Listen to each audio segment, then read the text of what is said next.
Hai semua, kembali ke Black Stories. Sebuah prequel dari franchise The Omen sepertinya akan memperlihatkan asal-usul sebelum kelahiran Damien, si antikristus yang terlahir untuk menguasai dunia. Film tersebut akan dirilis di 2024 ini. Nah, sebelum menonton The First Omen, kamu bisa rewatch keempat film dari franchise tersebut yang menceritakan kisah perjalanan Damien menghabisi orang-orang yang ingin melawannya. Jadi bagaimana ceritanya? Langsung saja kita bahas, ini dia alur cerita lengkap franchise The Omen 1 hingga 4 selengkapnya.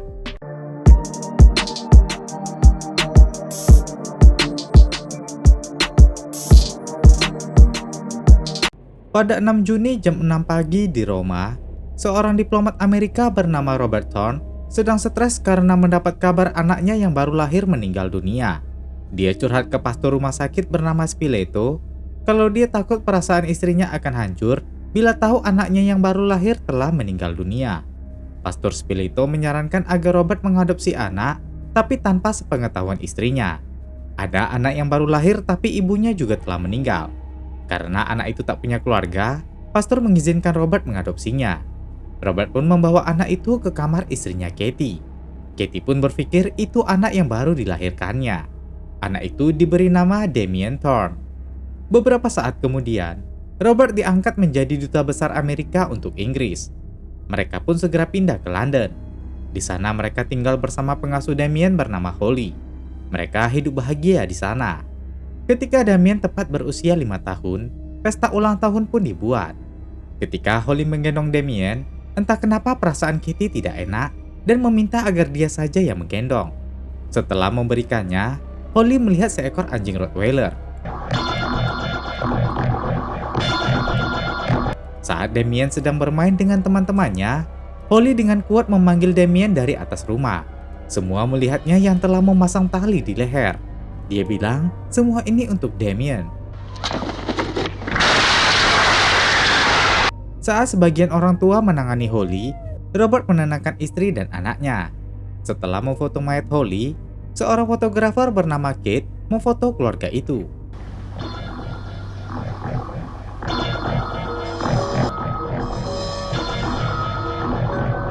Setelah kejadian itu, berbagai isu tentang Holly yang diduga pemakai dan isu lainnya bermunculan.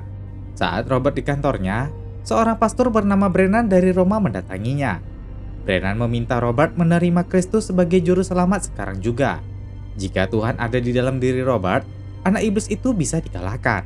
Sekali dia membunuh, dia akan membunuh lagi. Robert mulai merasa terganggu.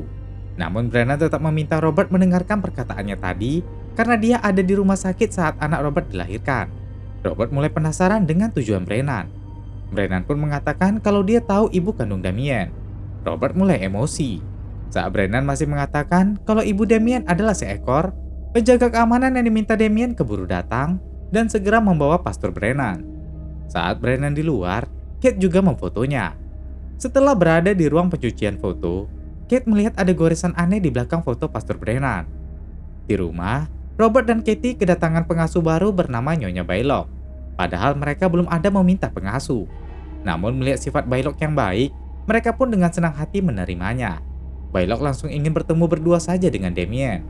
Mereka pun mengizinkannya.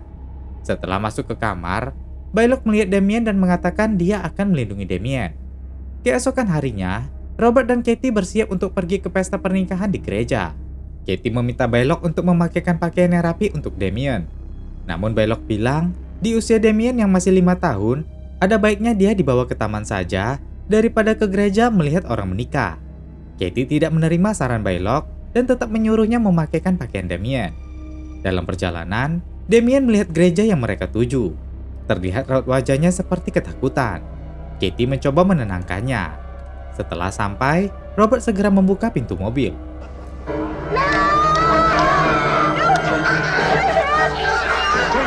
Gara-gara hal itu, mereka tak jadi ke gereja dan lanjut berjalan pulang. Besoknya Katie membawa Damien ke kebun binatang. Tapi para binatang merasa terganggu dengan kehadiran Damien. Katie pun mulai merasa aneh dengan semua ini dan menyampaikannya ke Robert. Besoknya setelah Robert menonton pertandingan, Pastor Brennan mendatanginya dan memintanya bertemu dengannya besok untuk terakhir kalinya karena istri Robert dalam bahaya. Saat akan pergi, lagi-lagi Kate yang hadir di situ memfoto Brennan. Dan setelah ia mencetak fotonya, kembali terlihat garis aneh di foto Brennan. Besoknya Robert pun menjumpai Brennan. Brennan menyuruhnya pergi ke kota Megiddo di kota tua Yisrael. Sampai di sana, temui orang bernama Carl Bugenhagen. Dia akan memberitahu bagaimana anak itu harus mati. Robert marah dan bertanya kembali tentang Brennan yang bilang istrinya Katie dalam bahaya. Brennan bilang Katie sedang hamil dan Damien akan membunuh anak itu dalam kandungan Katie. Karena Damien adalah anak iblis. Dia juga akan membunuh Katie dan Robert nantinya. Robert tak percaya, tapi Brennan tetap menyuruhnya pergi ke kota Megiddo. Robert pun pergi dan tak ingin bertemu Brennan lagi. Setelah Robert pergi, terjadi badai secara tiba-tiba di tempat itu.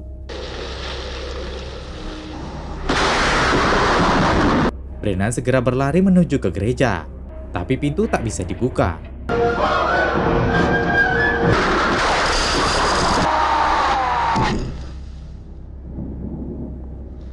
Besoknya Katie mulai merasa terganggu dengan sifat Damien. Setelah Damien dibawa Bylock, Katie mengabari ke Robert kalau dia hamil. Tapi Katie tidak ingin punya anak lagi dan ingin aborsi. Mendengar itu, Robert terdiam. Lalu ada yang menelpon. Orang di telepon hanya meminta dia membuka koran. Robert pun membuka dan melihat kalau Pastor Brennan telah tewas dengan cara yang sadis. Kemudian Robert berkonsultasi dengan dokter yang menangani Katie. Dokter merasa Katie sedang stres menghadapi Damien. Dan dokter menyarankan agar Robert mengikuti permintaan Katie untuk aborsi demi kebaikan keadaan Katie. Namun Robert tidak setuju dan segera pergi. Di rumah, Katie sedang memasang pot bunga hiasan di plafon. Damien yang sedang bermain sepeda dipantau Bylock. Namun Bylock sengaja membuka pintu kamarnya, dan Damien pun keluar mendekati Katie. No! Katie mengalami geger otak, tulang retak, dan pendarahan dalam. Hal itu mengakibatkan Katie keguguran. Katie pun menceritakan apa yang terjadi kepada Robert. Robert segera pulang dan masuk ke kamar Damien. Damien tidur dan anjing liar kemarin ada di kamarnya. Setelah itu, Kate menelpon Robert dan meminta Robert untuk datang ke apartemennya karena ada yang ingin dia bicarakan. Setelah sampai, Kate segera memperlihatkan foto saat Damien ulang tahun, di mana terdapat goresan hitam panjang pada Holly. Dan setelah itu, Holly pun gantung diri dengan tali panjang. Lalu di foto Pastor Brennan, juga ada goresan hitam mengarah kepadanya. Itu terjadi di kedua fotonya. Dan dia pun tewas tertusuk tombak. Dari situ, Kate mencari tahu tentang mayat Brennan. Dia mendapat laporan hasil koroner kalau tubuh Brennan dipenuhi kanker. Dia memakai morfin setiap hari dengan kadar tinggi, disuntikan sendiri 2 atau 3 kali sehari. Itu membuktikan kalau Brennan sudah tahu kalau dia akan mati. Di paha kanannya terdapat angka 666. Kate pun mengajak Robert ke tempat tinggal Brennan di dekat gereja dan memperlihatkan ribuan halaman Alkitab yang ditempel di setiap dinding. Dan dari situ Kate menemukan buku harian Brennan. Tapi anehnya, isinya bukan tentang Brennan, melainkan tentang aktivitas Robert. Dan dia selalu mengikuti Robert hingga hari terakhirnya. Kate juga menemukan clipping berita tentang astrologi bulan, di mana terjadi fenomena komet berubah jadi bintang cahaya, seperti bintang Bethlehem 2000 tahun yang lalu. Fenomena itu terjadi di Eropa 5 tahun yang lalu, tepat tanggal 6 Juni.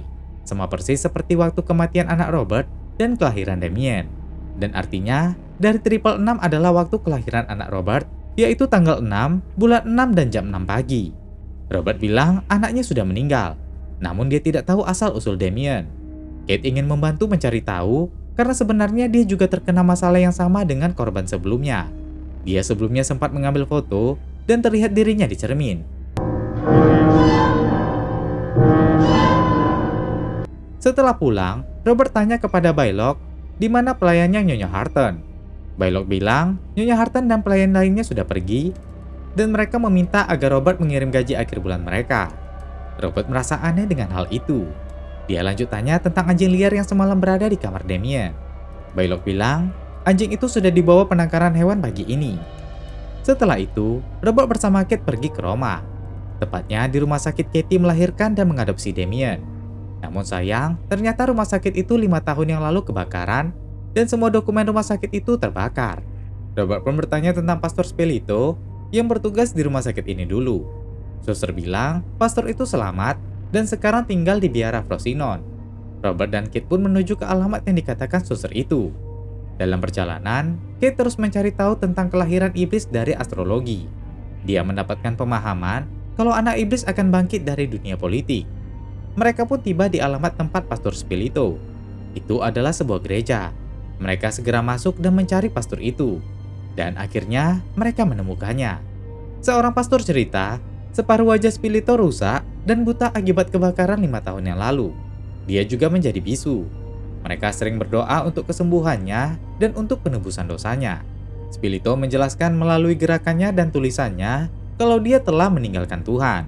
Pastor itu pun menunjukkan apa yang digambarkan Spilito, yaitu tudung biarawan dan juga 3 buah angka 6, yang menandakan iblis, antikristus, dan nabi palsu.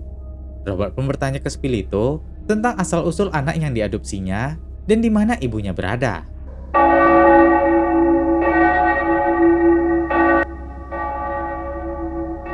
Spilito pun menuliskan kata servet. Pastor bilang itu maksudnya adalah Serveteri, sebuah makam tua dari zaman Etruska. Itu ada di peta sekitar 50 km utara Roma. Robert dan Kate pun segera menuju ke sana. Setelah sampai, mereka segera memasuki area makam dan mencari makam yang meninggal 5 tahun yang lalu pada tanggal kelahiran Damien. Kate menemukannya. Itu adalah makam Maria Siana yang meninggal 6 Juni. Di sebelahnya ada makam bayi laki-laki bernama Bambino Siana yang meninggal di tanggal yang sama. Itu adalah makam anak kandung Robert yang ditukar pada saat itu. Robert tidak tahu kenapa mereka dikubur di tempat menyeramkan seperti ini. Mereka pun membuka makam Maria.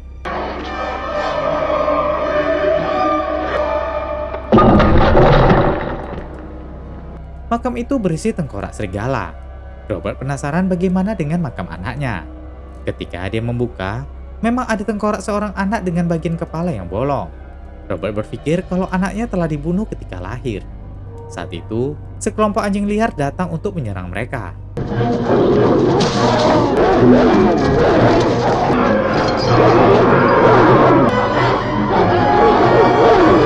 Walau terluka, mereka akhirnya terlepas dari serangan para anjing itu. Malamnya di penginapan, Robert menelpon Katie dan memintanya segera meninggalkan London. Bawahannya Tom akan ke rumah sakit dan membawa Katie ke Roma. Katie yang khawatir pun setuju saja dengan permintaan suaminya. Setelah mengakhiri panggilan, Katie bersiap untuk mengganti baju. Namun saat itu, Bailok yang datang.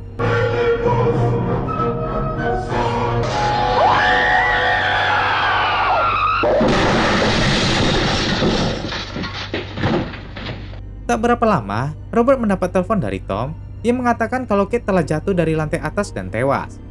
Robert sangat hancur mendengarnya. Paginya Kate datang menemui Robert. Dia telah mencari tahu tentang kota Megiddo yang dikatakan Pastor Brennan sebelumnya. Kota itu berarti Armageddon atau akhir dari dunia. Itu berada di bawah tanah sekitar 60 mil selatan Yerusalem. Di sana sedang ada penggalian. Robert ingat, Pastor Brennan memintanya bertemu dengan Carl Bugenhagen agar memberitahu cara Damien mati. Robert sekarang ingin balas dendam atas kematian istrinya. Mereka pun segera menuju ke Yerusalem. Mereka diantarkan ke tempat Carl si arkeolog. Dia menjelaskan kota itu disebut Yezreel atau Megiddo, tempat kekristenan dimulai. Robert bilang Pastor Brennan yang memintanya ke sini dan beliau sudah meninggal. Carl meminta agar Kate meninggalkan Robert karena ada tugas yang harus Robert kerjakan. Setelah Kate pergi, Carl menjelaskan kalau Damien harus dibunuh di gereja. Dia memberikan 7 belati khusus untuk membunuhnya. Robert pun bertanya tentang bukti kalau Damien memang anak iblis. Carl bilang Damien memiliki tanda lahir 3 buah angka 6. Namun Robert tidak pernah melihat tanda itu di tubuh Damien.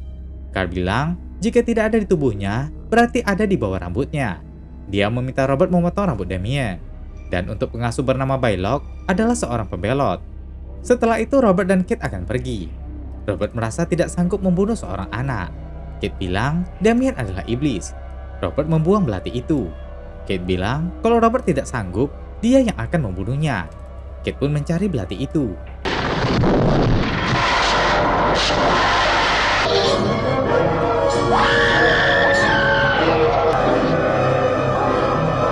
Robert pun akhirnya pulang dengan tetap membawa 7 belati untuk membunuh Damien. Setibanya di rumah, Robert mendengar suara anjing liar yang berada di rumahnya. Anjing itu terus mengikuti arah Robert. Robert bersembunyi darinya. Saat anjing itu menuju ke basement, Robert langsung mengurungnya di sana. Kemudian Robert menuju ke kamarnya. Dia sangat sedih mengingat istrinya sudah tiada. Dia segera membuka laci dan mengambil gunting. Robert segera menuju ke kamar Damien untuk memotong rambutnya. Dia melihat Baylock sedang tidur. Dia menutup pintu kamar Baylock dan segera mendekati Damien. Robert segera mencari bagian yang terdapat tanda 666. Dia pun menggunting bagian itu dan melihatnya dengan jelas.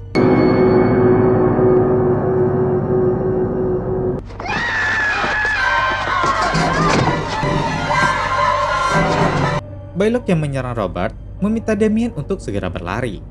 Damien bersembunyi di balik kursi. Robert menendang Baylock dan segera menangkap Damien.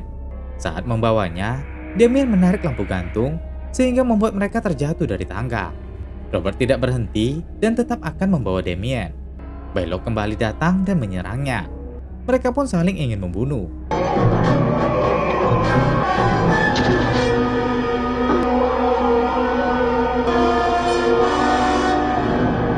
Setelah Baylock terbunuh, Robert segera membawa Damien ke mobilnya dan pergi dari rumah itu sangat cepat. Polisi yang melihat itu segera mengejarnya. Robert menuju ke gereja tua. Setelah sampai, dia segera membawa Damien menuju ke altar untuk membunuhnya. Dia mengarahkan belati ke arah Damien. Namun, polisi keburu datang.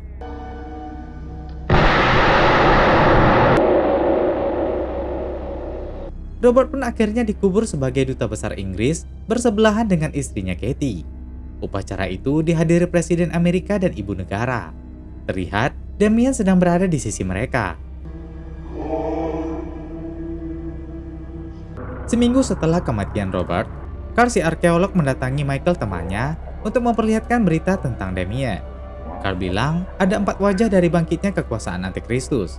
Wajah iblis Sigael sama dengan seorang anak, dan Damien Thorn adalah Antikristus. Namun Michael tak percaya itu. Carl bilang, tujuan iblis tersebut adalah untuk mendapatkan kekuasaan di dunia. Ayah Damien telah terbunuh seminggu yang lalu. Itu semua karena anak tersebut. Carl tahu karena dia yang telah memberi belati. Sekarang Damien tinggal di Chicago, tinggal bersama kakak ayahnya. Carl meminta Michael untuk membawakan peti berisi surat fakta tentang Damien kepada paman Damien tersebut. Carl tak bisa memberikannya karena dia sudah tua dan sakit-sakitan. Dan Carl meminta tolong kepada Michael karena Michael memiliki reputasi yang bagus, sehingga keluarga paman Damien akan mendengarkan Michael. Michael sedikit keberatan, namun Carl mengajaknya ke dinding Yigael untuk memastikan kata-katanya. Mereka pun segera menuju ke reruntuhan. Setelah sampai, mereka memasuki gua bawah tanah. Dan di sana, Carl menunjukkan dinding bergambar iblis Yigael yang mirip dengan Damien. Michael kaget melihat keidentikan itu. Namun saat itu, terjadi keruntuhan. Mereka terjebak dan tak bisa berbuat apa-apa. Carl yakin Antikristus mengamati mereka.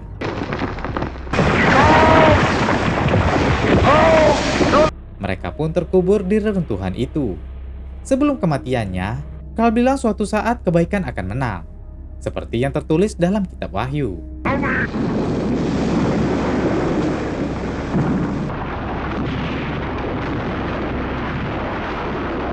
7 tahun kemudian, kita berpindah ke Chicago di rumah paman Damien. Damien sekarang berusia 12 tahun. Saat itu, Damien akan pergi bersama anak pamannya yaitu Mark menuju ke akademi militer. Ayah Mark bernama Richard Thorn dan istrinya bernama Anne. Setelah kedua anak itu pergi, Richard makan malam bersama bibinya yaitu Marion, serta kepala museum keluarga Thorn yaitu Dr. Charles. Marion menjelaskan kalau dirinya pemilik saham 27% perusahaan Thorn. Richard tanya, apa yang diinginkan Marion sebenarnya? Marion meminta agar Richard mengeluarkan anak-anak dari akademi dan membuat Mark dan Damien berada di sekolah yang terpisah. Anne tidak setuju, namun Marion bilang Anne tidak berhak mengatur, karena Mark sendiri adalah anak Richard dengan istri pertamanya, dan Damien anak dari Robert adik Richard. Anne merasa tersinggung dengan perkataannya. Tujuan Marion adalah karena dia sayang pada Mark, dan tak ingin Damien membawa pengaruh buruk terhadap Mark. Richard mulai kesal, namun Marion kembali mengingatkan kalau Robert berusaha untuk membunuh Damien. Richard bilang Robert sudah gila, jadi tak perlu membahas itu. Marion mengancam jika mereka tak memisahkan Mark dengan Damien, dia berjanji akan menyumbangkan 27% sahamnya, sehingga Richard dan keluarganya kehilangan harta dari Marion. Marion pun pergi ke kamarnya. Setelah itu, mereka diajak Charles untuk melihat gambar-gambar yang telah diambilnya di Israel. Charles di sana bersama Joan Hart temannya yang seorang jurnalis. Joan juga menulis biografi Carl, arkeolog yang bekerja di daerah itu beberapa tahun yang lalu. Joan sendiri ingin ke Chicago untuk mewawancarai Richard tentang pameran penggalian arkeologi. Tengah malam, seekor burung gagak masuk ke kamar Marian. Marian yang ketakutan tiba-tiba merasakan sakit di perutnya. Paginya Anne menggedor pintu kamar Marian. Namun Marian tak menjawab dan dia segera masuk.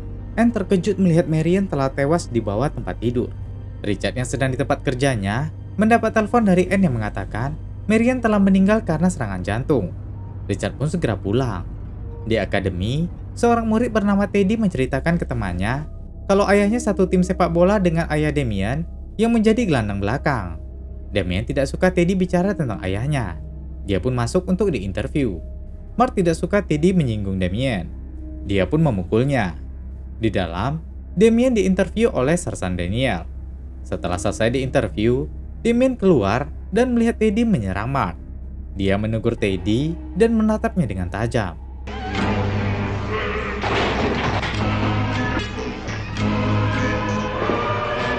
Sersan segera membubarkan keributan itu. Setelah di luar, Mark tanya apa yang Damien lakukan. Damien bilang dia tidak tahu. Keesokannya saat Richard ingin pergi, Joan Hart si jurnalis teman Charles menjumpai Richard dan ingin bicara. Namun Richard ingin ke bandara. Joan setuju ikut ke bandara karena banyak pertanyaan yang ingin dia tanya. Richard pun mengizinkannya. Dalam perjalanan, Joan langsung bilang, arkeolog Carl yang dulunya pengusir setan, kerangkanya ditemukan di penggalian Hazor dekat dinding Yigael. Dia telah tewas 7 tahun yang lalu. Dan sebelumnya, adik Richard yaitu Robert menemui Carl untuk meminta bantuan. Joan tahu itu semua karena Kate si fotografer adalah bawahan Joan yang meninggal setelah bekerja sama dengan Robert. Kate tewas dengan kepala terpenggal di sana. Richard yang tidak mau membahas masalah itu segera menyuruh Joan keluar dari mobilnya. Joan menolak keluar dan bilang Richard dalam masalah besar karena sebelumnya Carl telah memperingatkan tentang anak itu. Di Museum Thorn, Charles menjelaskan kepada Anne tentang dinding Yigael. Kabarnya, Yigael adalah seorang biarawan yang dulunya seorang pengusir setan yang hidup di sekitar abad ke-13. Sesosok iblis merasuki Yigael hingga ia menjadi gila. Dia bersembunyi dan terobsesi dengan lukisan yang dilihatnya. Penglihatannya yang luar biasa dari Antikristus yang dari lahir sampai kehancuran. Saat itu, Joan datang dan menyapa Charles. Joan pun bilang kalau dia telah mewawancarai Richard, namun tidak mendapat jawaban yang Joan inginkan. Saat itu, Charles sedang ditelepon Richard dan segera pergi. Joan pun bertanya tentang Damien kepada Anne. Charles kembali dan bilang ke Anne kalau Richard melarang memberi jawaban apapun kepada Joan. Joan bilang mereka semua dalam bahaya. Joan pun kemudian pergi. Joan ternyata menuju ke Akademi Militer Damien. Joan bertanya ke seorang pelatih yang mana Damien. Pria itu pun menunjukkan. Joan yang kaget melihat wajah Damien segera pergi. Itu karena Joan telah melihat wajah Damien di dinding Yigael. Dia pulang sambil terus berdoa. Namun di pertengahan jalan, bannya bocor. Saat dia keluar, burung gagak telah berada di atas mobilnya. Joan segera berlari.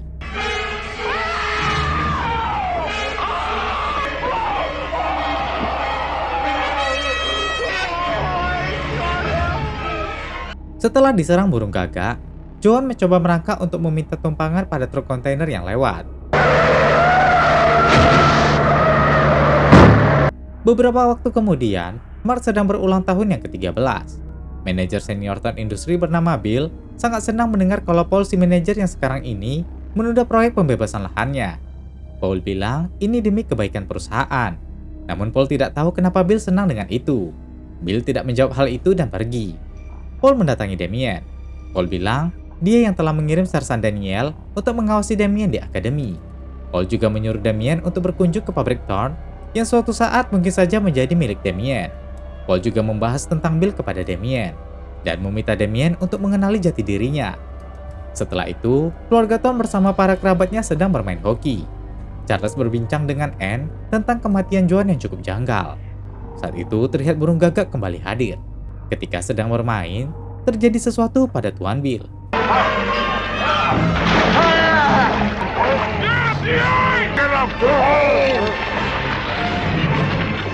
Para pemain berusaha menyelamatkan Bill yang terjebak di dalam es.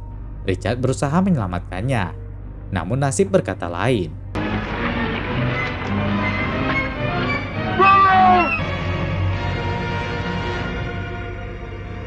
Setelah kematian Bill, Richard meminta Paul untuk sementara menjadi presiden Thorn Industry selama dirinya dan Anne pergi berlibur. Di kelasnya, Damien tertawa saat pelajaran sejarah. Gurunya memanggil dan memberikan sejumlah pertanyaan sejarah kepada Damien. Ajaibnya, Damien bisa menjawab sejumlah pertanyaan itu tanpa salah satupun. Sampai guru itu bertanya tentang penyakit Richard. Belum sempat menjawab, Damien dipanggil Sersan Daniel. Daniel bilang, Damien tidak boleh menonjolkan kemampuannya. Namun Damien bilang, dia tidak tahu kenapa dia bisa menjawab semua pertanyaan itu. Daniel bilang, ada hal yang tidak Damien mengerti tentang jati diri Damien sendiri. Daniel meminta Damien untuk membaca kitab Wahyu bab ke-13 untuk mengetahui siapa dirinya. Setelah itu Damien pun mengambil kitab tersebut dan membaca bab yang diberitahukan Sersan Daniel yang isinya menuju ke pemilik tanda 666. Damien pun mencoba melihat tanda itu di kepalanya, dan benar dia memilikinya. Damien terkejut dengan hal itu. Dia berlari keluar dari asrama, memasuki hutan hingga menuju ke dermaga. Damien tak menyangka kalau dia bukan manusia biasa. Malamnya Mark tanya ada apa dengan Damien. Namun Damien bilang tidak ada masalah apa-apa. Keesokannya para murid Akademi Militer mengunjungi Thorn Industry. Damien melihat David Pasarian, seorang ilmuwan yang bekerja di Thorn Industry. Paul meminta David untuk menangani kerusakan di unit P84 bahan kimia. Paul seperti menganggap David sebagai ancaman. Dan tiba-tiba kerusakan semakin parah. David yang berusaha menolong karyawan itu malah terhirup asap beracun di sana. Setelah kematian David, Damien dan Paul saling melirik. Richard meminta agar semua anak yang hadir di pabrik diperiksa kesehatannya. Dr. Kane bilang, para anak-anak terkena dampak tapi tidak serius.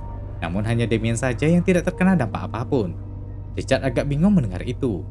Namun Dr. Kane meminta agar Damien tetap di rumah sakit untuk menjalani beberapa tes agar menjamin kesehatannya. Saat meneliti, Kane menemukan bahwa sel sumsum Damien mirip dengan sel serigala.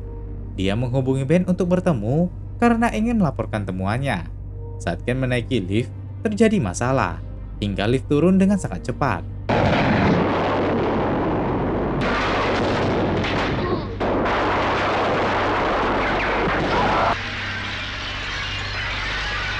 Richard dan Anne tak menyangka Dr. Kane meninggal setelah bertemu mereka. Dengan itu, mereka juga tidak tahu hasil tes yang dilakukan Dr. Kane. Richard bilang, sebelumnya Dr. Kane bilang kalau Damien tidak terkena dampak dari gas beracun. Struktur sel di tubuhnya berbeda. Di Museum Thorn, Charles segera ingin melihat kotak milik arkeolog Carl yang telah ditemukan. Dia melihat 7 belati suci, serta surat dari Carl yang menyatakan kalau Damien adalah antikristus. Charles yang kaget melihat itu segera menyimpan kembali barang-barang tersebut dan segera pergi dari museum menuju ke rumah Richard. Setelah sampai, Damien yang membukakan pintu.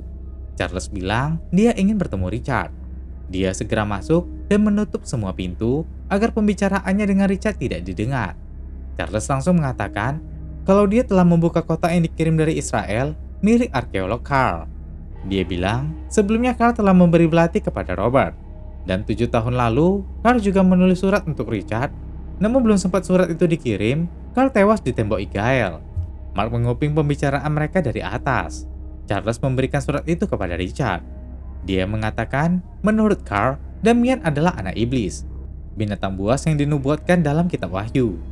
Dia dilahirkan dari seekor serigala. Richard tidak percaya dengan mengatakan adiknya gila hingga meminta bantuan Carl.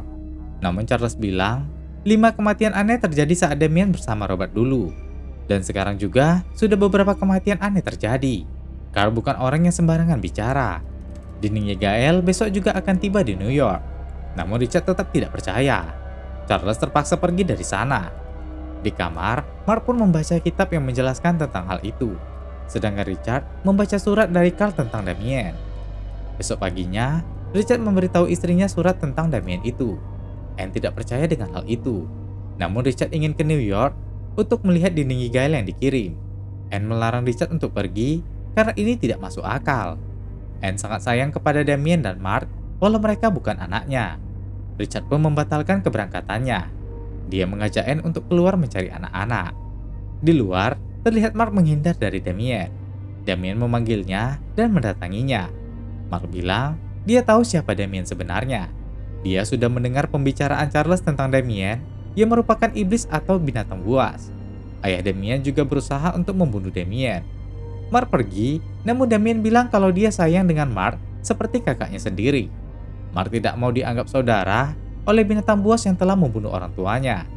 Damien bilang mereka bukan orang tuanya, karena dia anak adopsi. Mark malah bilang Damien adalah anak serigala. Damien pun akhirnya membenarkan kata-kata Mark. Damien sudah mengetahui jati dirinya, namun dia tetap ingin agar Mark ikut dengannya. Mark menolaknya dan ingin pergi. Dan ini yang dilakukan Damien.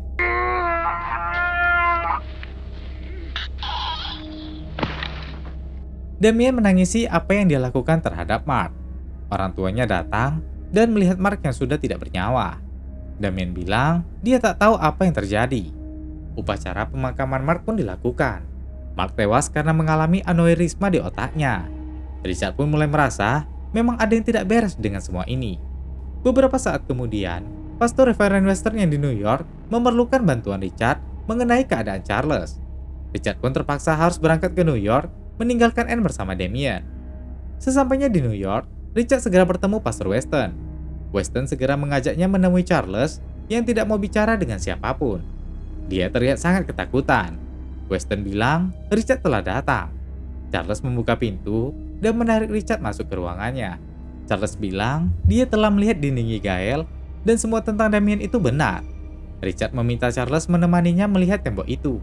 Dengan takut-takut, Charles pun terpaksa menemani Richard menuju ke stasiun kereta tempat tembok Gael disimpan di dalam pengangkut kargo.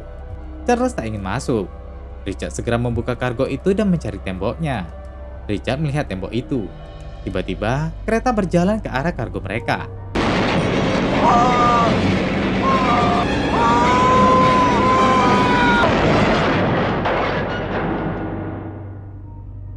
Richard keluar dan melihat Charles yang telah tewas. Besoknya di acara wisuda, Damien dianugerahi pedang perwira di akademi. Anne yang hadir di acara itu dikabarkan kalau Richard akan sampai di bandara. Anne pun menyampaikan hal itu kepada Paul dan segera pergi. Setibanya di bandara, Richard meminta supirnya agar Damien dibawa ke museum keluarga Thorne. Richard segera mengajak istrinya naik taksi menuju ke museum. Sesampainya di museum, Richard menceritakan semua yang terjadi dan membenarkan tentang jati diri Damien. Richard telah melihat tembok itu. Damien akan membunuh siapapun yang menjadi ancaman dirinya. Anne masih belum bisa percaya. Richard mencari 7 belati yang disimpan Charles. Anne membujuk Richard agar tak membunuh Damien. Di luar, supir telah membawa Damien ke museum. Damien segera masuk ke dalam. Saat mendekat ke kantor museum, Damien mendengar pembicaraan Richard dengan Anne. Richard meminta agar Anne tak menghalanginya. Anne pun membuka laci itu.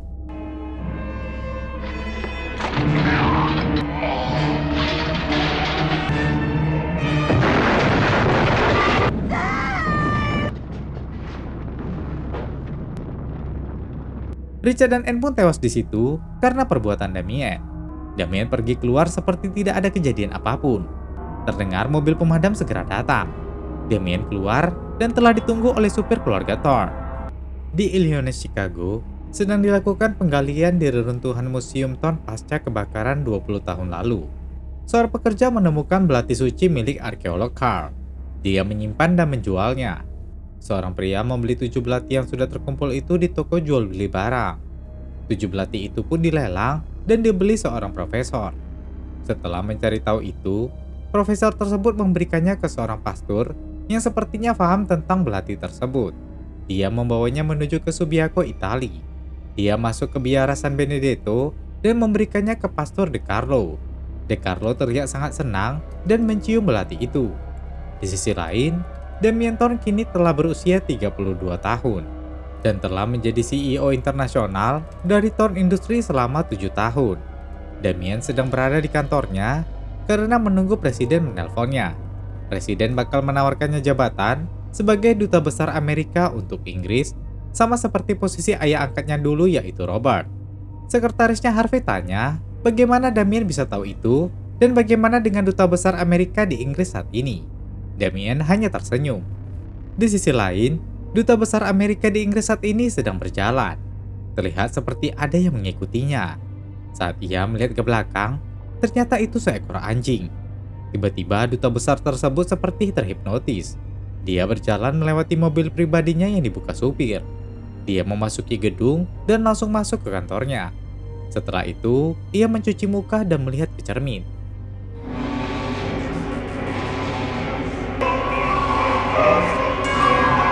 Setelah itu, duta besar tersebut menelpon kantor wartawan dan mengatakan kalau dia ingin konferensi pers jam 3. Sebelum jam 3 pas, duta besar tersebut memasang jebakan dari dalam pintu kantornya dengan menggunakan pita kaset dan beberapa benda. Setelah itu, dia duduk menunggu jam 3 pas. Semua tamunya segera datang. Dan tepat jam 3, dia menyuruh sekretarisnya membuka pintu. Come in.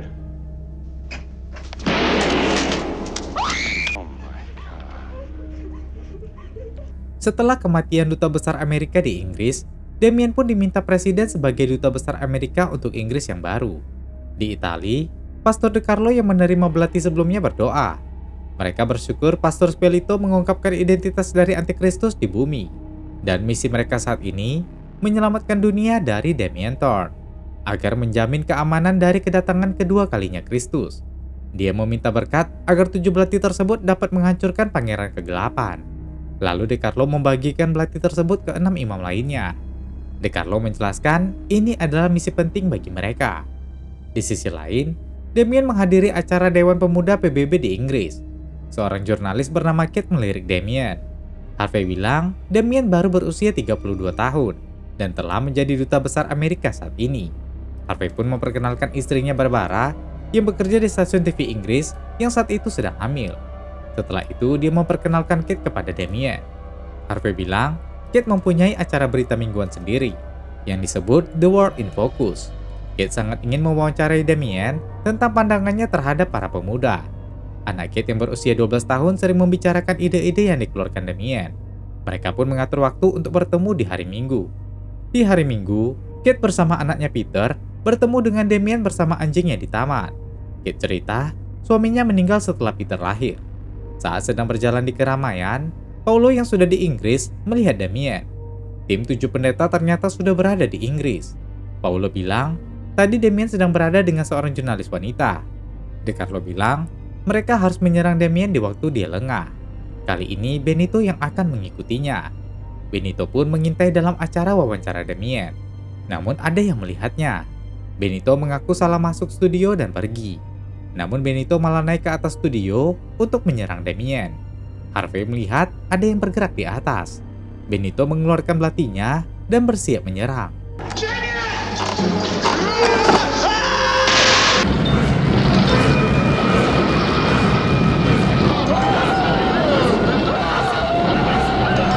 Benito tak terselamatkan dalam kecelakaan itu. Damien melihat belati yang dibawa Benito tidak asing. Damien membawa belati itu dan memberitahu Harvey kalau dia sedang ingin dibunuh. Dia tahu itu salah satu dari 7 belati Megiddo yang dapat membunuhnya. Harvey yang sudah tahu kisah Damien bertanya, di mana 6 belati lainnya? Yang Damien tahu, terakhir kali itu terkubur saat kebakaran di Museum Thorn. Damien meminta Harvey untuk menghubungi Paul agar segera ke Chicago. Di markas para pendeta, mereka sudah tahu kalau Benito meninggal sebelum membunuh Damien. De Carlo bilang, prioritas mereka sekarang adalah mencari di mana lokasi anak suci dilahirkan. Dia ingin mengajak Simeon dan Antonio untuk menemukan tempat kelahiran itu. Malamnya setelah memasuki ruangannya, Damien berdoa ke penguasa kegelapan untuk memberkatinya menyelamatkan dunia dari kedatangan kedua kalinya Yesus Kristus. Terlihat dalam ruangan itu ada patung Yesus dalam posisi terbalik. Damien terus mengagungkan bapaknya yang sang penguasa kegelapan. Dia juga mengatakan, rasa sakit Yesus yang disalib tidak ada apa-apanya dibanding penderitaan bapaknya yang diusir dari surga sebagai malaikat yang dikucilkan. Damien menekan mahkota duri di kepala Yesus dan setelah itu dia pun pergi. De Carlo dengan kedua imamnya mendatangi observatorium dan menyaksikan dari sana 3 bintang di konstelasi Cassiopeia bertemu membentuk bintang Bethlehem kedua yang menandakan kedatangan kedua kalinya Yesus.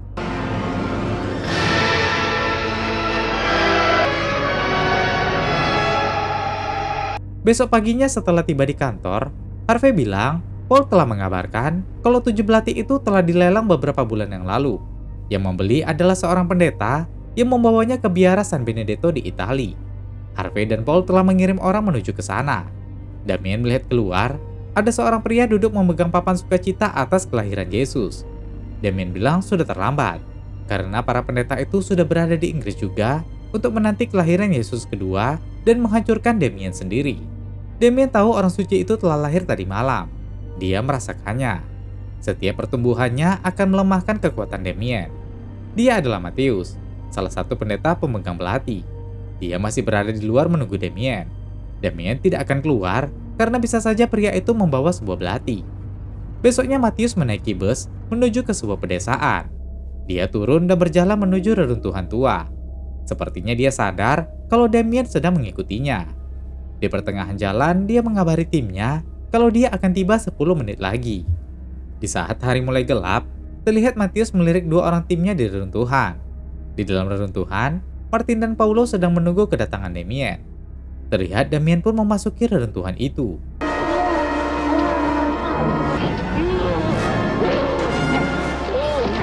Setelah habis menikam, mereka membuka jas yang menutup wajah Damien. Namun ternyata itu adalah Matius yang telah mereka bunuh. Saat itu petir menyambar dan ada anjing Damien. Mereka segera turun dan memasuki ruangan sempit di reruntuhan. Namun sayangnya, mereka terjebak dan terkurung di bawah itu tanpa ada yang tahu keberadaan mereka. Besoknya Damien mengabari Harvey kalau dia telah mendapatkan 4 belati dan tinggal 3 belati yang tersisa di luar. Sekarang tugasnya adalah membunuh setiap anak laki-laki di negeri ini yang lahir antara tengah malam dan subuh tanggal 24 Maret. Damien tanya bagaimana keadaan Barbara yang telah melahirkan. Harvey bilang dia baik-baik saja. Anaknya lahir tanggal 23 Maret, 10 menit sebelum tengah malam. Damien meminta Harvey untuk membantai setiap anak yang lahir tanggal 24 Maret. Harvey mau tidak mau mengikuti perintah Damien. Setelah itu Kate mengizinkan Peter untuk ikut dalam perburuan rubah bersama Damien. Terlihat dari kejauhan, Pastor Antonio memantau mereka. Mereka menunggangi kuda bersama kawanan anjing, segera berburu. Antonio memantau dan bersiap menembak rubah.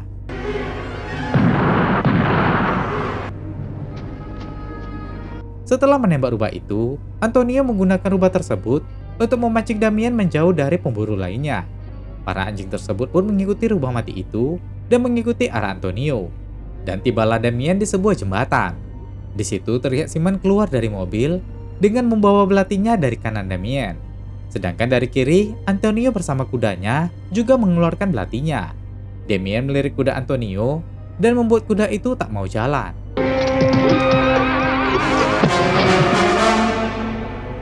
Tinggallah Simon. Para anjing sudah meliriknya. Damien menyuruh mereka membunuh Simon.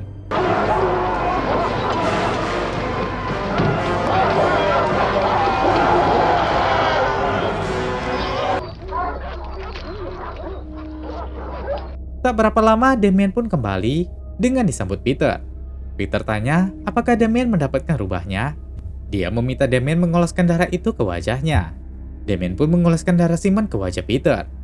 Malam itu Damien menuju ke sebuah tambang dengan helikopter. Setelah turun, dia menjumpai sekelompok sekte setan yang dipimpinnya yang disebut Disciples of the Watch. Dia memerintahkan pengikutnya untuk membunuh setiap anak yang lahir tanggal 24 Maret agar dia dapat memerintah di era baru ini selamanya. Damien menjanjikan ketakjuban dalam kekerajaan yang akan dia pimpin di dunia. Mereka pun mematuhi perintah Damien tersebut. Besok paginya Barbara ingin membawa anaknya berbelanja dengan tetangganya Carol yang memiliki anak yang lahir di hari yang sama dengan anak Barbara. Setelah mereka pergi, Harvey menghubungi rekan sektenya untuk membunuh anak Carol.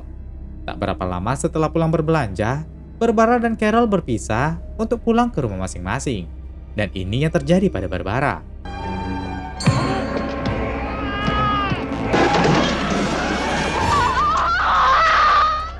Di sisi lain, seorang anak dibaptis pendeta dari sekte setan. Dia pun membunuh anak itu.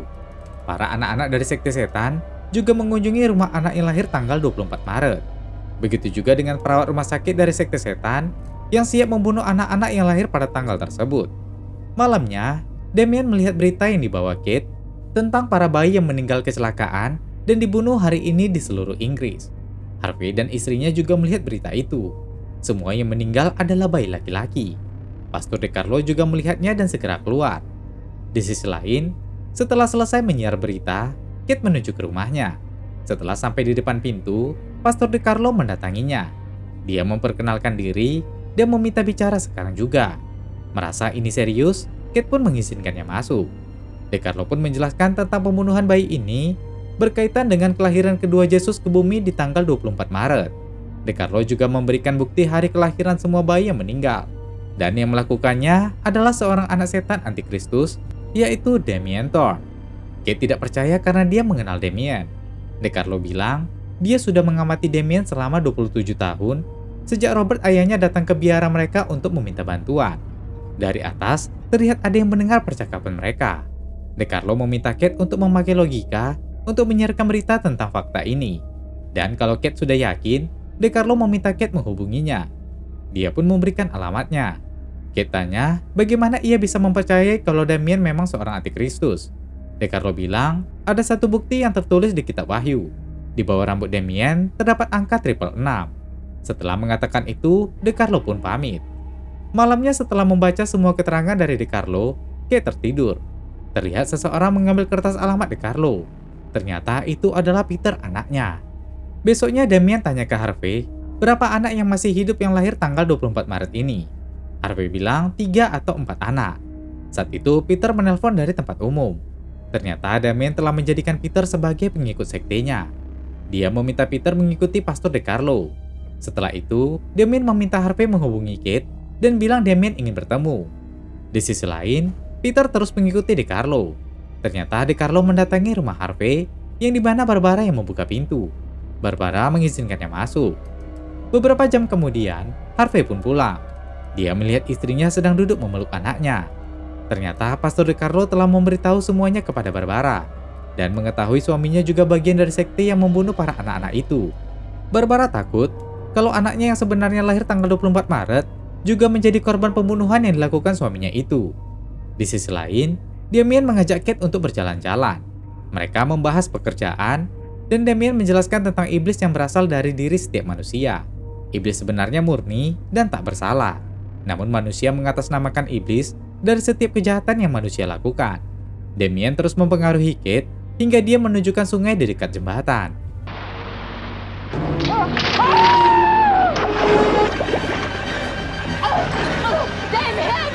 Kate meminta tolong. Damien pun berpura-pura baik dengan menolong Kate. Setelah itu, Damien membawa Kate ke rumahnya dan memberikan pakaian untuknya. Kate berterima kasih karena sudah ditolong Damien. Dan mereka pun melakukan hubungan intim. Namun Damien melakukannya dengan kasar. Setelah bangun, Kate melihat Damien sudah tidak ada. Dia membuka pintu dan mencari Damien. Dia menuju ke lantai atas dan melihat Damien di sebuah kamar berbaring di bawah tanpa pakaian. Kate mendekatinya dan mengelus kepalanya. Terlihat tanda lahir 666 di kepalanya. Kate sadar apa yang dikatakan DeCarlo adalah benar. Saat dia pergi, Damien terbangun. Besoknya saat Harvey datang ke kantor, Damien langsung bertanya apa yang DeCarlo lakukan di rumah Harvey. Damien memanggil Peter. Peter memberitahu, semalam jam 2:30 sore, pendeta DeCarlo mendatangi rumah Harvey dan menghabiskan waktu 1 jam 22 menit untuk bicara dengan istri Harvey. Damien langsung menyuruh Harvey untuk membunuh anaknya. Dari data, hanya tinggal satu anak laki-laki yang lahir tanggal 24 Maret, dan itu adalah anak Harvey. Harvey keberatan. Damien bilang, Harvey harus merelakan anaknya demi Damien. Harvey menolak dan pergi dari kantor. Di rumah, Barbara sedang menyetrika baju, sedangkan anaknya berada di boxnya. Barbara melihat anjing dan segera mengusirnya.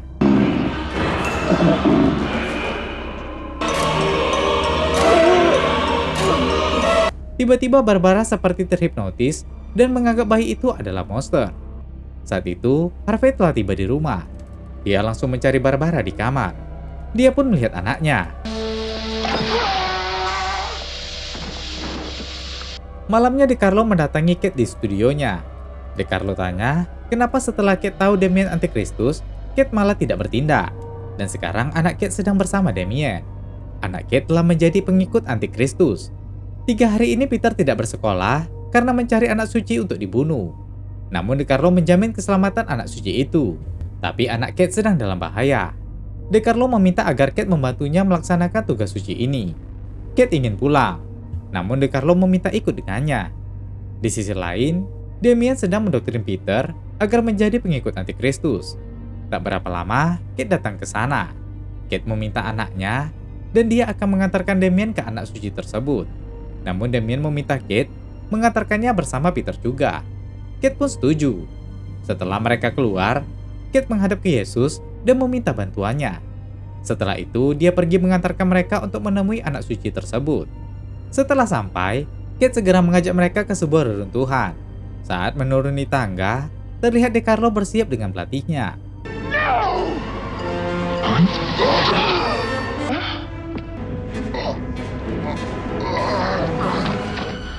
Setelah menjatuhkan DeCarlo, Damien segera mencari anak suci yang dipanggilnya Nazarene itu. Dia mencarinya kemana-mana dan berteriak memanggilnya. Damien menuju ke sebuah ruangan bercahaya dan mengira anak itu berada di sana.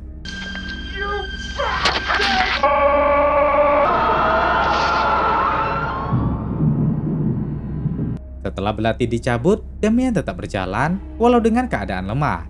Dia mendengar suara tangisan bayi. Dan saat itu, cahaya dari atas langit menunjukkan bayangan Kristus di atas altar. Kata-kata terakhir Damien kepada Yesus adalah, "Kau tidak memenangkan apapun." Dan setelah itu, Damien pun tewas. Paginya, Kate terlihat berdoa di atas altar yang terdapat mayat Damien.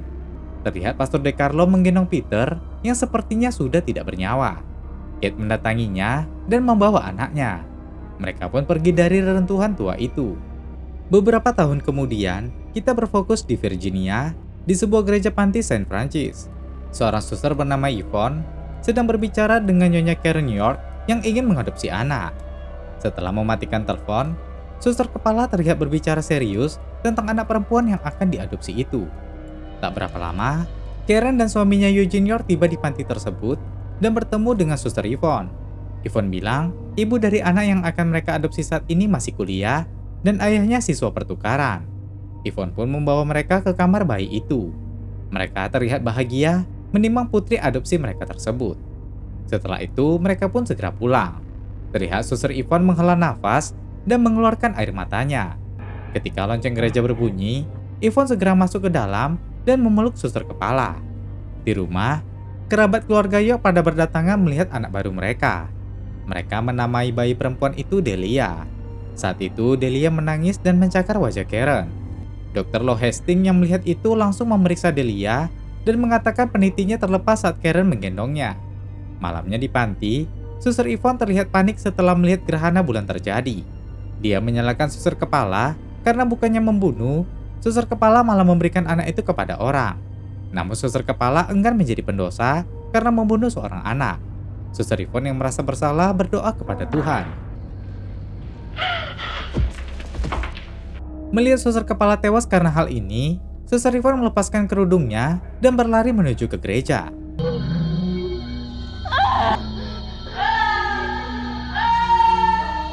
Keesokannya saat acara pembaptisan Delia di gereja, terlihat suster Yvonne memperhatikan mereka. Saat dibaptis, Delia menjerit sangat kuat.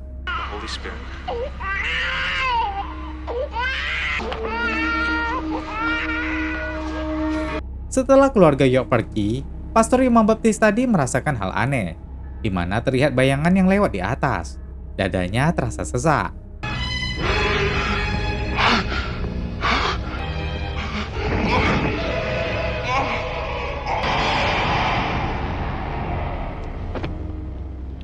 Beberapa tahun pun berlalu. Delia telah tumbuh menjadi gadis kecil yang lucu. Jane pun telah mengumumkan kalau dia akan mencalonkan diri sebagai anggota Kongres. Di hari ulang tahun Delia yang ke-7, Yvonne ingin datang ke rumah keluarga York. Delia memperhatikannya dari jendela sambil menggigit bonekanya. Yvonne yang melihat ancaman itu kembali pergi. Suatu hari ketika Karen bermain dengan Delia di taman, Delia berlari menuju ke jalan raya. Anjing Rottweiler milik seseorang segera mengejar Delia.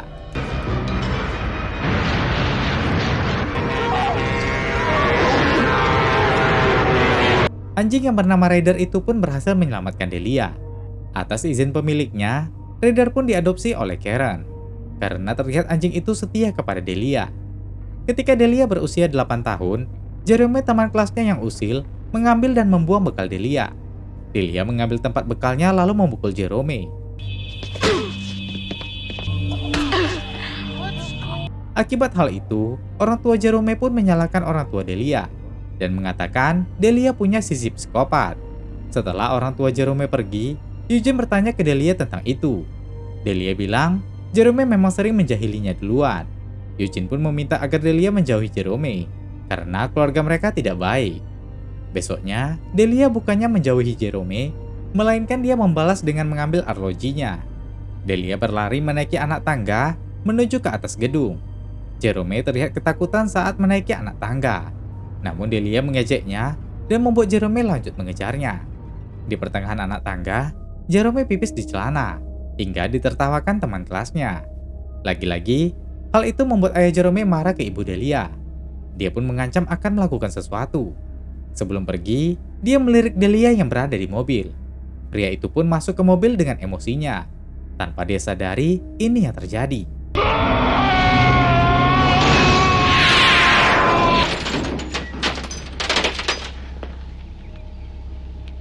Beberapa waktu kemudian, Delia dan teman-temannya akan melakukan perlombaan kuda. Delia terlihat kurang mau berbaur dengan teman seusianya. Para orang tua murid menonton acara itu.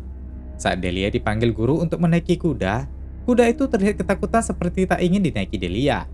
Namun setelah ditenangi penjaga, Delia pun naik, namun kuda itu kembali meronta.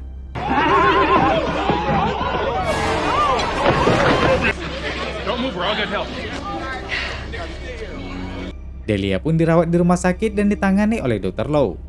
Setelah dicek, Dr. Low bilang Delia baik-baik saja, namun Delia sepertinya akan mulai mengalami menstruasi. Orang tuanya kaget karena Delia masih 8 tahun. Dr. Low bilang ini merupakan kejadian langka. Setelah itu, seorang pengasuh bernama Josephine diminta Karen untuk membantu mengasuh Delia sementara. Karena Eugene suaminya sedang sibuk dalam pemilu, Joe dipertemukan dengan Delia. Delia melihat kalung kristal penyembuh yang dipakai Joe. That's a healing crystal. Not pretty? Come on, I'll show you your room. Keesokannya saat Delia bermain dengan Ryder, Joe memperlihatkan buku kitab cahaya tentang kristal penyembuh kepada Karen. And stupid junk. I'm going out. Joe berjanji kepada Karen kalau dia akan menangani sikap keras Delia. Saat Karen mencari Delia, Joe melihat kristal yang tersentuh Delia tadi berubah menjadi hitam. Joe ke kamarnya dan melihat semua kristal miliknya telah menjadi hitam. Merasa ada yang aneh, Joe meminta rekannya Noah untuk datang. Saat berbicara di mobil, Noah merasakan tenggorokannya sesak berada di sini, serta telapak tangannya berkeringat. Saat itu, Delia memperhatikan mereka yang berada di mobil. Noah melihat kalau aura Delia sangat buruk. Dia meminta agar Joe membawa Delia ke pameran Noah nantinya. Setelah itu, Joe pun keluar dari mobil. Dan saat Noah keluar, dia hampir menabrak mobil Karen yang datang. Noah pun lanjut pergi dari sana dan Karen masuk ke rumahnya. Ketika mandi, Joe melihat gambar salib terbalik di cermin. Joe pun memberitahu itu kepada Karen. Namun Karen tak begitu menanggapinya. Karen tidak mau berpikir yang bukan-bukan. Joe meminta izin kepada Karen untuk mengurus Delia dan membawanya menghadiri pameran psikis. Joe menjelaskan hal itu bertujuan positif untuk Delia. Setelah dipujuk, Karen pun akhirnya mengizinkan. Pada hari pameran, Joe pun membawa Delia berkeliling. Beberapa peramal dan cenayang di sana merasakan aura buruk dengan kedatangan Delia. Joe segera menjumpai Noah dan mengajak Delia berfoto dengannya. Namun Delia menolak dan terlihat marah. Tapi Noah telah sempat memfotonya. Rekan mereka melihat Delia tak punya aura, bahkan itu terlihat seperti infeksi penyakit yang menyebar ke Josephine. Saat itu angin bertiup kencang.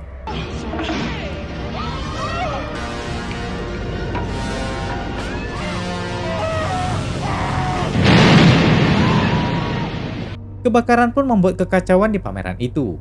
Delia yang dibawa Joe terlihat tersenyum melihat hal itu. Setelah itu, Karen yang telah diberitahu Joe tentang aura Delia menceritakan semuanya kepada temannya. Temannya berpikir kalau Joe terlalu berlebihan. Namun Karen tetap ingin menyewa Joe untuk mengasuh Delia. Ketika di rumah, Noah meminta agar Joe berhenti menjaga Delia karena dia takut terjadi apa-apa kepada Joe. Namun Joe tetap ingin membantu Delia.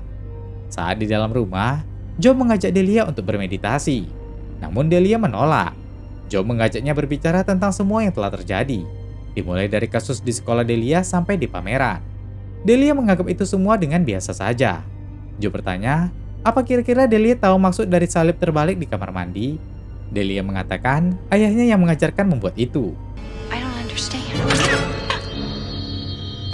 Saat Joe keluar, anjingnya menyala, dan Joe lanjut menuju ke kamarnya sambil diikuti Delia. Joe berteriak memanggil Karen dari jendela.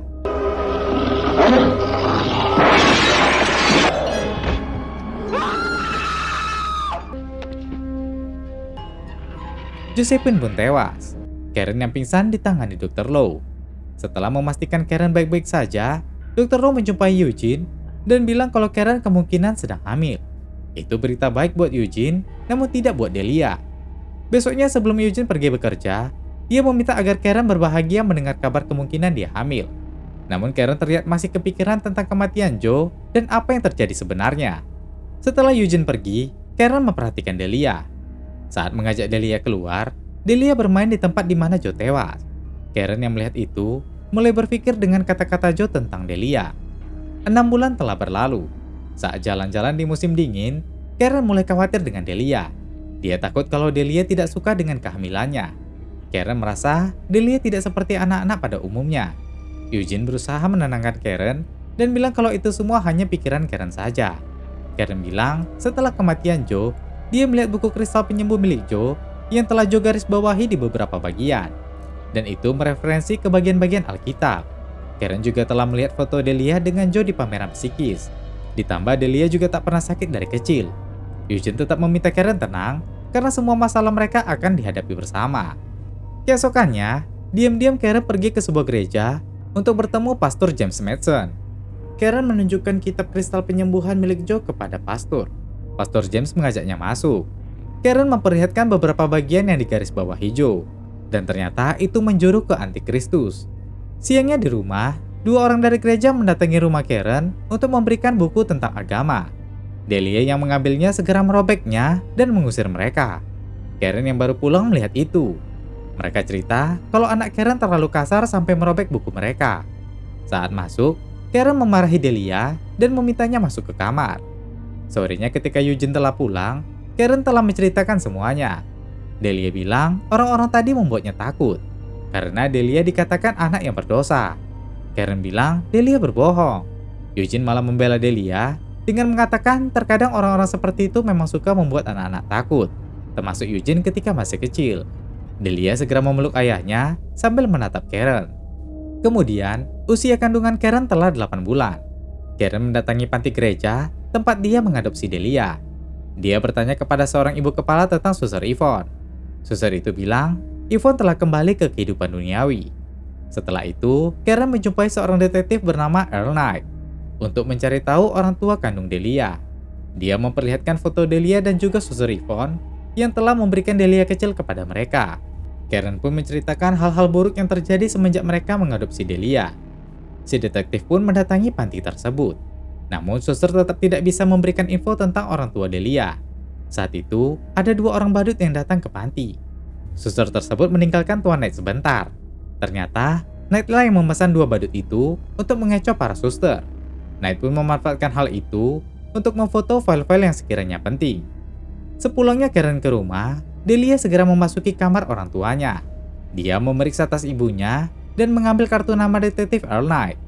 Di sisi lain, detektif Knight terus mencari tahu ke lingkungan kumuh dan juga sebuah tempat pemakaman.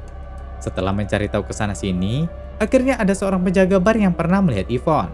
Yang dia tahu, mantan suster itu bersama Germo yang bernama Misa Ruski. Malamnya, detektif pun menjumpai Misa dan bertanya tentang Yvonne. Misa bilang, Yvonne mengganti namanya menjadi Felicity. Sekarang dia memiliki aliran sesat di Carolina Utara. Setelah membayar Germo itu, detektif Knight segera pergi. Paginya detektif Knight bertemu dengan Karen dan membahas orang tua Delia yang menurut gereja mereka adalah pasangan remaja yang masih kuliah. Namun itu tidak benar. Nama pasangan yang tertulis itu sudah meninggal tahun 1930-an. Jadi terlalu jauh jaraknya jika mereka disebut orang tua Delia. Detektif juga memberitahu tentang Suster Yvonne yang telah menjadi pelacur, lalu kini mengganti nama menjadi Felicity dan membentuk aliran sesat di Carolina Utara. Noah, teman Josephine, juga telah menghilang setelah kematian Joe. Malamnya, Delia yang bermimpi buruk meminta tidur dengan orang tuanya. Saat tengah malam, Karen terkejut melihat Delia memegang perutnya. Karena terkejut, perut Delia menjadi sakit. Malam itu juga Karen dilarikan ke rumah sakit. Di sana, Karen bilang ke dokter kalau Delia ingin membunuh bayinya. Setelah diperiksa, keadaan bayi Karen baik-baik saja dan dia akan melahirkan. Dr. Lo bilang ke Eugene kalau dia telah mengirimi seorang wanita untuk merawat Delia. Tak berapa lama, Karen pun melahirkan seorang bayi laki-laki. Di sisi lain, Detektif Knight telah tiba di Carolina Utara dan langsung mendatangi tempat perkumpulan aliran yang dipimpin Yvonne alias Felicity. Setelah berkhotbah, Felicity memasuki kotak kaca berisi beberapa ular derik berbisa. Dia mengambilnya dan memanggil para pengikutnya. Mereka meminta berbagai hal dari kesembuhan, kesuksesan, dan sebagainya. Saat itu, Detektif Knight berdiri dan memperlihatkan foto Felicity muda saat memberi bayi Delia kepada Karen.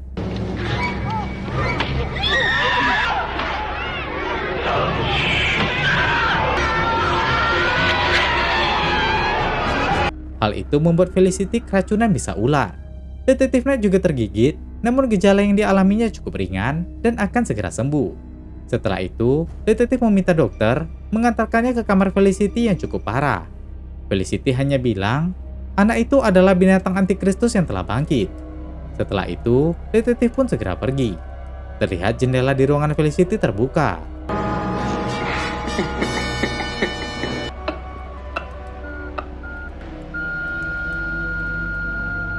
Kembali ke rumah, Eugene pulang untuk melihat keadaan Delia. Di sana sudah ada perawat yang bernama Lisa yang diminta Dr. Low untuk menjaga Delia. Setelah mengetahui kalau Karen telah melahirkan, Delia segera naik ke atas. Namun Lisa meminta Delia untuk tidak bersikap seperti itu ke ayahnya. Terlihat Delia seperti menurut kepada Lisa. Di sisi lain, Detektif Knight mendatangi rumah trailer Felicity.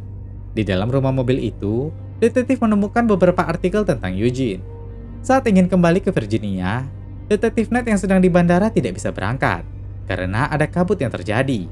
Dia pun segera keluar dari bandara dan memasukkan clipping dari artikel tentang Eugene yang ia temukan ke dalam kotak pos. Setelah itu, saat berjalan, Detektif Knight merasa pusing dan tidak fokus. Pandangannya terhadap apapun menjadi menyeramkan. Dia terlihat sesak dan segera berlari. Saat itu sedang ada konstruksi bangunan di sekitarnya. Dan ini yang terjadi.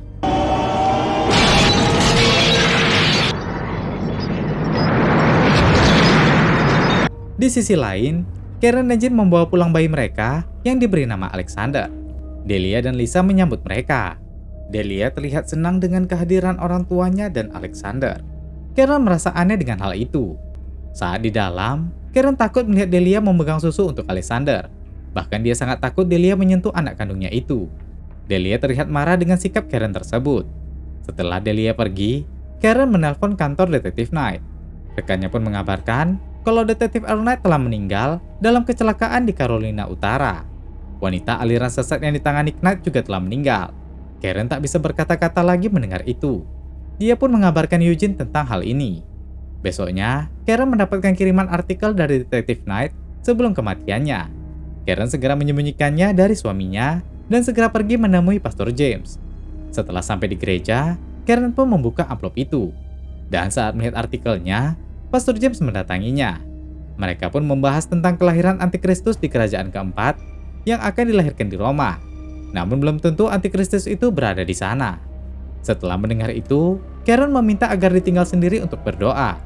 Dia pun membaca artikel dari Detektif Knight.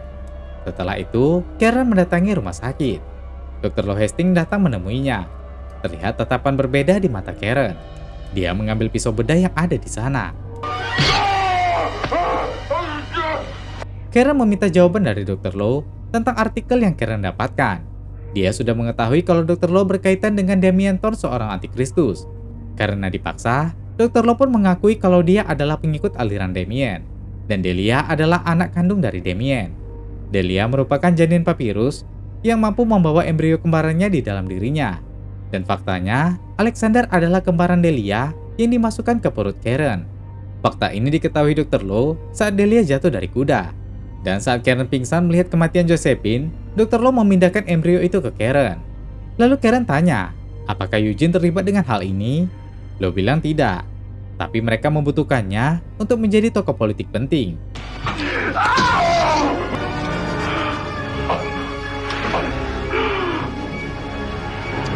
Setelah menusuk Lo, Karen segera menuju ke rumahnya dengan membawa pistol. Saat masuk, Lisa yang merupakan bawahan Lo menghadang Karen.